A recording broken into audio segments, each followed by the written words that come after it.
एक समय की बात है। श्री कृष्ण की नगरी द्वारिका में निवास करने वाले सत्यजीत ने सूर्य नारायण की आराधना की।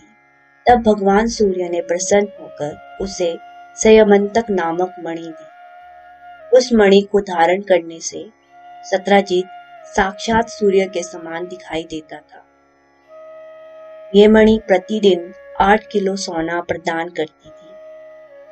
उस दिव्य मणि को पाने की इच्छा श्री कृष्ण ने सत्यजीत के सामने प्रकट की, परंतु सत्यजीत ने इनकार कर लिया। एक दिन सत्यजीत का भाई प्रसेनजित कंठ में उस मणि को धारण करके शिकार करने वन को गया, तो दुर्भाग्यवश उसे वहां शेर ने मार दिया।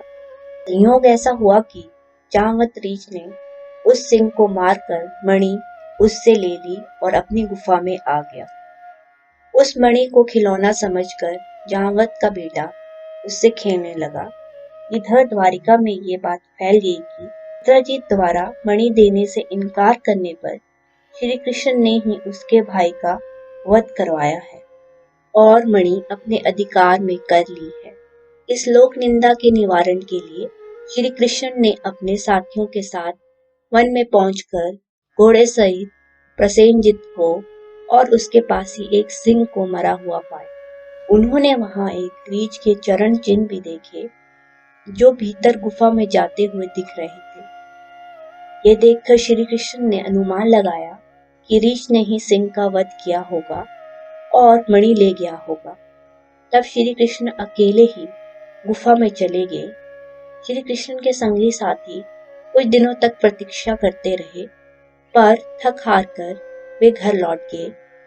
उन सब ने श्री कृष्ण के मृत होने का समाचार फैला दिया। श्री कृष्ण के ना लौटने पर वसुदेव व्यथित हो उठे। तब देवर्षि नारद के कहने पर उन्होंने देवी भगवती की आराधना शुरू की। उधर भगवती की माया से श्री कृष्ण ने जब गुफा में प्रवेश किया तो उन्होंने एक रीछ के बालक को मणि से खेलते हुए देखा। श्री कृष्ण ने जैसे ही बालक से मणि लेनी चाहिए, तब जांवत वहां आ गया और श्री कृष्ण से युद्ध करने लगा। दोनों में 21 दिनों तक युद्ध चलता रहा। अंततः श्री कृष्ण ने जांवत को पराजित कर लिया। मां भगवती की कृपा से जांवत को पूर्व जन्म का आभास होने लगा। उन्हें ज्ञात हुआ कि श्री कृष्ण त्रेता युग के श्री राम ही है। ये जानकर उन्होंने भगवान श्री कृष्ण से क्षमा मांगी और मणि के साथ अपनी कन्या का विवाह भी श्री कृष्ण से करवा दिया। इधर द्वारिका में वसुदेव मां भगवती का पाठ कर जब ब्राह्मणों को भोजन करवा रहे थे, तब श्री कृष्ण मणि और भार्या के साथ वहां पहुंचे। श्री कृष्ण को देख सब प्रसन्न हुए और सत्यजीत अपने किए हुए पर बहुत लज्जित हुआ। उन्होंने अपनी पुत्री सत्यभामा का विवाह श्री कृष्ण से करवा लिया।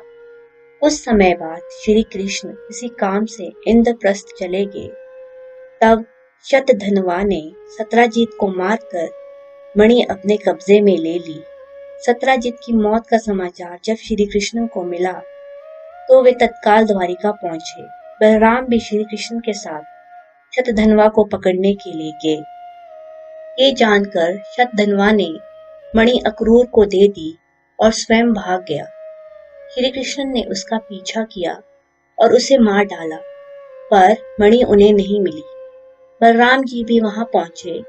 श्री कृष्ण ने उन्हें बताया कि मणि इसके पास नहीं है, तो बलराम जी को विश्वास नहीं हुआ और वे अप्रसन्न होकर विदर्भ चले गए।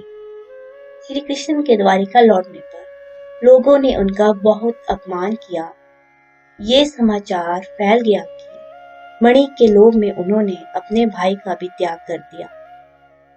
श्री कृष्ण इस अपमान से शोक में डूब गए। तभी वहां नारद जी आए।